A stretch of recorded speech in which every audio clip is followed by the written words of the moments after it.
The Department of Sustainability and the Office of Sustainability are both really good resources. Everyone in the department, everyone involved in sustainability wants to help you. Having the department as a resource is especially helpful. The environmental monitoring course is really cool. So you get to go out in the wetland up by campus.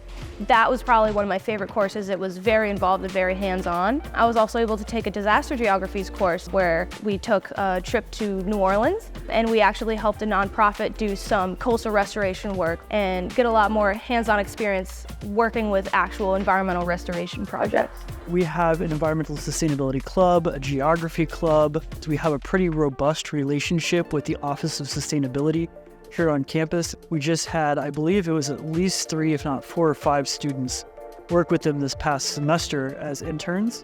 My role in the Office of Sustainability is reduce, reuse, recycle. I promote better waste management practices on campus. This year, as part of my internship, I introduced our CGHK speaker, Bill McKibben, in front of 400 people. I think that's a really valuable life skill that I was able to attain with my major. I got an internship at City Hall for the City of Oneonta. I was able to start working on a lot of their sustainability initiatives. Having my internship at City Hall has definitely helped me realize that I want to work in the social side of environmental science. We have a variety of things going on with research that directly involves students. Students can gain a lot of skills from participating in these kind of research projects. For example, the student I'm working with right now, she's learning not only how to take water samples for certain types of chemical testing, she's also learning how to manage her data, how to map out the data, project management, all that alongside it. And we try and kind of give that sort of holistic skill building to all of our students. I feel like this major has given me a lot of tools and resources to be successful in the environmental field. It really leaves an open door to a lot of possibilities.